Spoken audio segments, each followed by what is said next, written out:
All right, we are back again. Part 4, Mystery to Quick Edit. We're going to focus on adjustment clips and what we can do with them. They're very, very powerful, much like in After Effects, Premiere, and stuff.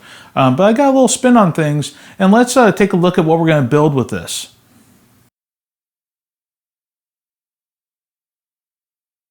So getting into this, go ahead and just bring in some footage, mark in, mark out. There we go. Drop down your timeline, Shift Z to make that full screen. There we go. So we got a piece of footage in here. We'll just make this full screen here. An adjustment layer or adjustment clip. Adjustment layer, you know that I've been in Adobe much like everyone else has. So let's right click on this. We're going to put this in the Fusion. So what this does, the beauty of an adjustment clip is it manipulates everything down below it. So I can put any kind of effect into this and it's going to affect everything below it. So example here. I can bring in color corrector, bring out the saturation. I've got black and white footage now because of that. If I move it to the side, everything's back to normal. It's just this adjustment clip that's doing that.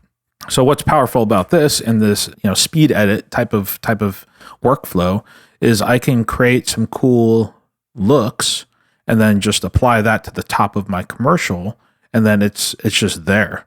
I don't have to necessarily go in and tweak it. I might go on in and bring down the saturation a bit, or tweak it a little bit, but usually I don't need to. It's usually effects that aren't going to need to be tweaked at the end. It's something that will be usually a subtle effect, like a subtle vignette, my chromatic vignette that we built that already in one of the previous tutorials. I would apply that and we'd be good to go. So let's go ahead and build this. This here is actually a great example of one way that you can do this. You could do this as your quick black and white effect. You can just do an adjustment clip, put in a color corrector and make it black and white. Bam, done. That's a quick and easy way. You can then, save this off in your templated thing. You can save it in there. If you right click on there, settings, go to save as, you can save this off into your templated folder. You make it black and white CC, and then all you got to do is bring in a Finder window, navigate to your presets, drag and drop it on in, and bam, there you have a preset. Here is my chromatic aberration preset. This is how it works. All I got to do is drag and drop it on in. I can delete out this media node, connect that up. Bink, I've got my nice, cool chromatic vignette that I like to use.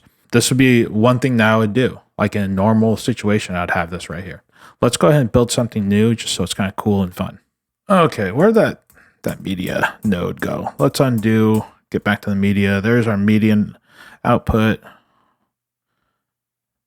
There we go. We're just back to normal thing. This is not actually in play right now.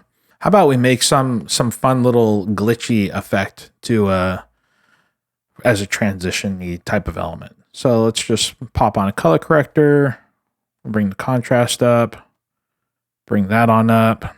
Let's go ahead and bring in a glow. Bring in that glow. I like this one better because I can change the color of it pretty easily. There we go. Spread. Bring that down. Bring the gain up. There we go. Okay, that's kind of blowing up and stuff. Sweet. Support me today by listening to my music via the links below. Become a sponsor today. Message me via the Facebook link below to find out more.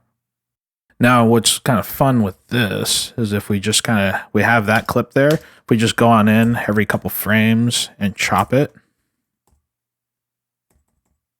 So I just went into Command B, brought me up my razor, and I'm just going arrows left and right to move down the timeline. There we go. A to get me back my pointer. There we go. So right now, it's just that doing that. Now, the fun part happens is when we jump into each of these, we can collect the glow. And this is something we don't even have to animate now. We're not animating any kind of keyframes or anything like that. That's not doing anything for us, is it? There we go. And we'll bring the glow down some. How about we bring this on in? The drop in the saturation quite a ways. There we go. So there's that one. So now it's going from the bright one to that one, back to the bright. We can go into the bright here. Bring on down. Bring the gain up. Bring in the, leave this. Just go like that or something. Just make some changes to it. Jump on to the next. I kind of like that thing there. That was kind of neat. Green. Will green show up good? Ooh, there we go. Yeah, that's what I'm talking about. No. Lift. Bring that in. Bring the gain down. There we go. That's kind of cool. You kind of get get my drift on what we're doing here. We'll just kind of we'll do this. We'll cut that on out. Leave this one up. Take the glow off. Make that. Make it super dark. There we go. So we're just making tweaks to each of these, and it gives us the little glitch effect. There we go. Isn't that fun? So that's kind of like a fun little transition-y thing that you can do. Save that off into your templated sequence. So there's a couple of effects that I would build and save off into my templates also.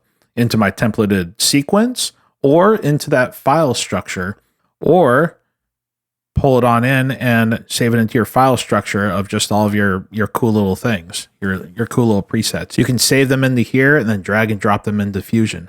Up next, we're going to do the animate with Bezier curves, my favorite thing to do.